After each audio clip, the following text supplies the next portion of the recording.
যেখানে বলা হচ্ছে যে ভোটে হিংসা হতে পারে এরকম একটা সম্ভাবনাকে সামনে রেখে, এবং ভোট আবহে রাজ্যে প্রায় 3000 বোমা উদ্ধার হয়েছে। মানে এটা ধরুন, আমি যদি ধরেও নি তর্কের খাতিরে, যেটা অফিসিয়ালি এই রিপোর্টটা জমা পড়েছে, কিন্তু এই 3000-এ কি ফুল স্টপ জানি না, প্রশ্ন থাকলো। অনিন্দ্য সুন্দর দাস বলে একজন মামলা দায়ের করেছেন, খুব সম্ভবত হয়তো আগামীকাল এটা শুনানি হতে পারে, দেখা যাক সেটা কোথায় যায়। আমি সুদীপ্তাদির কাছে আসবো। সুদীপ্তাদি, হাইকোর্টে মামলা হচ্ছে, কমিশন বলছে তারা ফ্রি অ্যান্ড ফেয়ার ইলেকশন করাতে বদ্ধপরিকর, যে যে স্টেপগুলো নেওয়া হচ্ছে সত্যি আমরা এর মধ্যে অনেক স্টেপ আগে দেখিনি, কিন্তু তারপরেও যে ছবিগুলো টুকরো টুকরো ধরা পড়লো, মানুষ বেরোবে ভোট দিতে অন্তত এই জায়গাগুলোতে। দেখুন, মানুষের গণতান্ত্রিক অধিকার বা প্রয়োগ করার একমাত্র পথ হচ্ছে ভোটিং। বর্তমানে আমার মনে পড়ছে প্রয়াত অর্থনীতিবিদ অশোক রুদ্র একটা কোট আমার মনে পড়ছে, গণতন্ত্র এখন আগ্নেয়গিরির শিখরে বসে পিকনিক করছে। তো আপনার গণতন্ত্র, আপনার অধিকার যেখানে এইরকম এতটা স্টেকে রয়েছে, তো সেখানে তো আপনাকে রিস্কই নিতে হবে। যেখানে আপনি ভোটিং রাইটস থাকছে কিনা, আপনি দেশের নাগরিক থাকছেন কিনা, সেটার এত রকম ইনসিকিউরিটির মধ্যে দিয়ে আজকে পশ্চিমবঙ্গের ভোটটা হচ্ছে। এবং এই ভোটে আমরা দেখতে পাচ্ছি, একটু আগে আলোচনাতে সাঁজোয়া গাড়ি ছিল।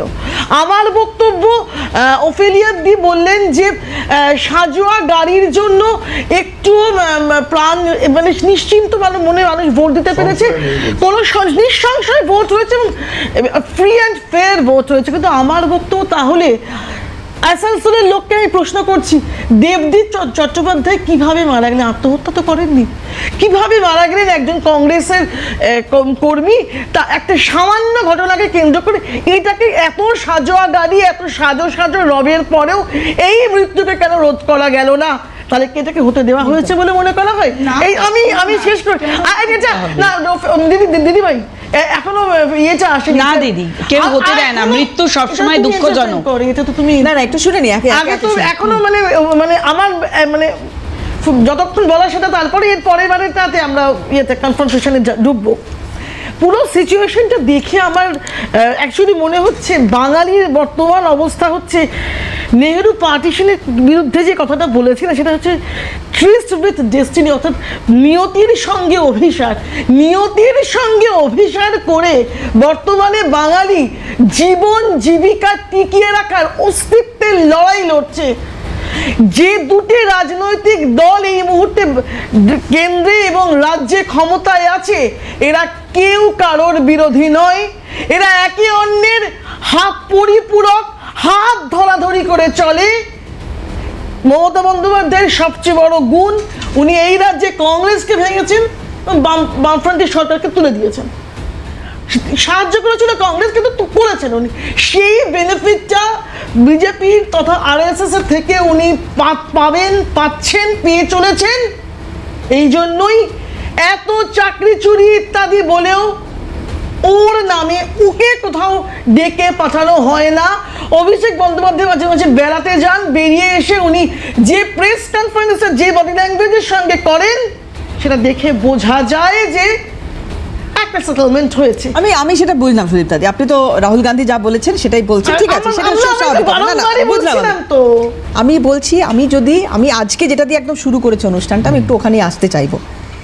মিতালি বাগ একজন সাংসদ, তিনি তার প্রচারের কাজে যাচ্ছেন বা যে কাজে যাচ্ছেন, হ্যাঁ, আরামবাগের সাংসদ, তিনি আক্রান্ত হলেন।